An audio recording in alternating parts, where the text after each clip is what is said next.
Sayang. Oh, sweet naman ang dalawa.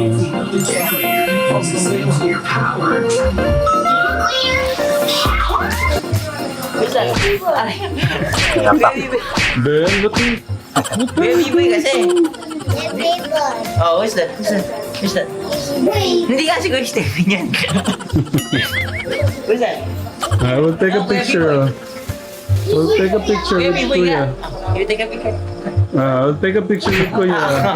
Don't do that. Baby boy nga kasi. Ben. I will take a picture. Look at it. Smile. So yun po guys, stop muna natin. Talagang napaka-cute po nitong si Venben at itong si Kuya Luis naman. Alam mo po yung itong vlog po natin sobrang nakakatuwa po. So heads up lamang po pala, ang pag-uusapan natin sa vlog or sa video po natin tungkol nga po dito sa sweetness po ng magkukuya po. Una, ang sweetness po ni Luis tsaka ni Ramshan, tapos si Luis tsaka si Venben naman. So first, tungkol kay Ramshan is talagang alam mo po yung si Ramshan kasi is mabilis siyang mapalapit sa isang tao, especially for Luis na mga ilang taon na din niyang nakasama, so talagang sobrang napalapit na po siya kay Luis. So may mga pagkakataon na ganito po sila ka-sweet. At ito namang si Benben, since ipinanganak si Benben, andyan na po si Kuya Luis sa kanyang tabi. Kaya talagang totoong kuya na din po talaga ang turing ni Benben kay Kuya Luis. At yun po ang pagkakalam po talaga niya.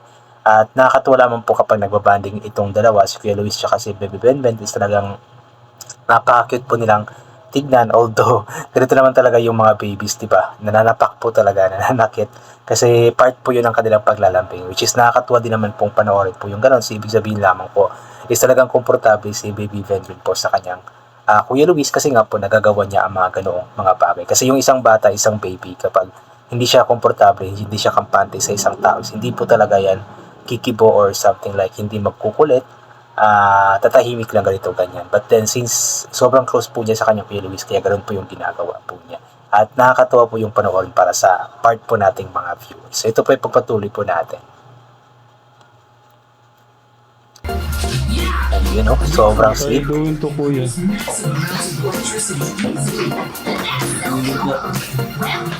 Lalambing eh. I see you like this kanina. What is that? Lambing. You make lambing to Kuya.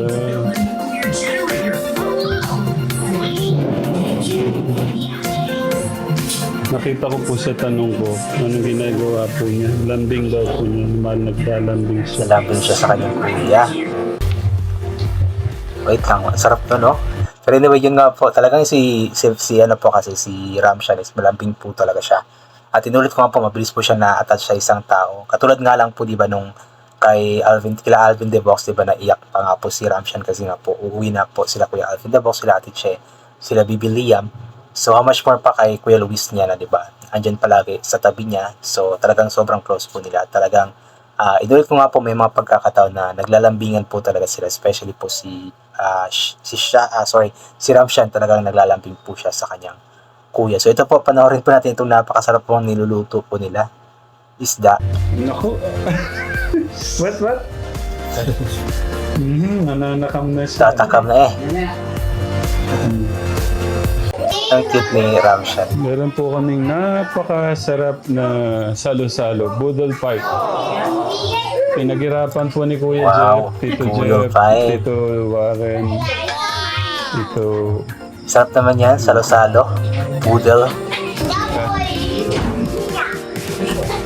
Where's Baboy? Kuya Steven daw.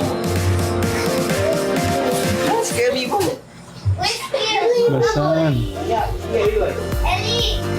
Hey, Baboy! Nagkukulit na si Baby Benben.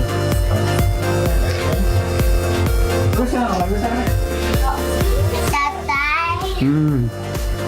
Nakakatawa silang panoorin magkuya. One of them have my... Especially for Luis, ayan, alam kong malaking bagay yan para kay Luis.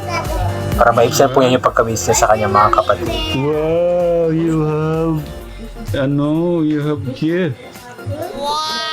Nice one. Who's that? Yun, napak na. Kuya Biboy kasi. Yes, paper. Oh, Yung bubugbog eh. Who's that? Wait. Hindi kasi Kuya Stephen yan. Who's that? I will take a Ano kasi yung yung yung pamangkin ni ni Nanay Jack, si B-Boy. Tinatanong ni Luis kung sino 'yun. So sinasabi ni Venben na si Kuya Steve daw niya po yun. So baka in that time po, sobrang namimiss na po ni Venben si Kuya Steven po niya. Kasi nga po, lagi nga po niyang kasama si Kuya Steve niya doon sa Tekram House. Lagi po sila nagkukulitan, naglalampingan. Lagi siyang inaalagaan at mahal na mahal po siya ng kanyang Kuya Steve. Kaya inakala po niya na si Kuya B-Boy niya is si Kuya Steven nga po niya. Napaka-cute talaga itong si Venben. picture. I'll take a picture Kuya with Biboy nga. Kuya. You take a picture.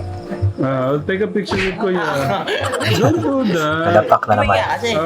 Ben. I will take a picture. Ang cute. Look at Doon. it. Smile. Ang cute. Oh, Pogi ni Venben. Biboy.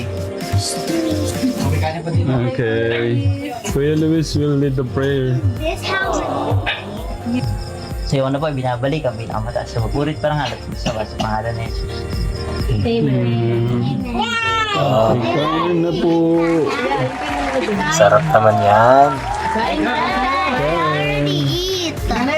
Wait lang, nakakatuwa din po dito is talagang always pong si Luis yung pinagpa-pray ni Tekram kapag may mga gatherings na ganito, mga salo-salo, events sa biyahe po nila, always si Luis po yung pinag-pray ni Tekram kasi alam po ni Tekram kung gaano po kabusila, kumbaga ka-sincere yung nasa puso ni Luis at alam ni Tekram na napakalapit ni Luis sa Panginoon kaya magaling po siyang mag-pray.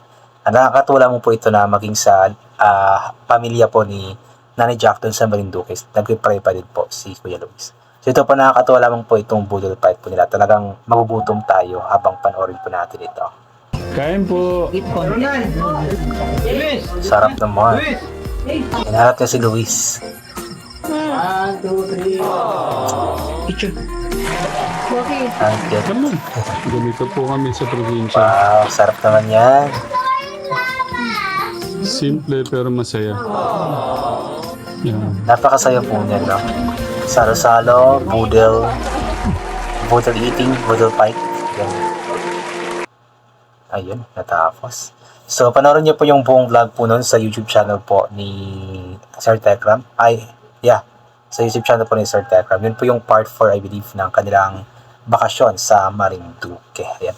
So, yun po, I think, hanggang dito na lamang po muna itong gagawin ko na reaction video. So, inulit ko nga po palagi, magaling po natin magkasala pasalamat sa lahat ng mga bagay na ating natatanggap kahit na di po natin ito inihingi. Kasi nga po lahat ng mga bagay na meron tayo paloob sa atin ng ating Panginoon at wala mga bagay na ito kung hindi dahil sa Kanya. So, God bless po sa ating lahat at bye for now po.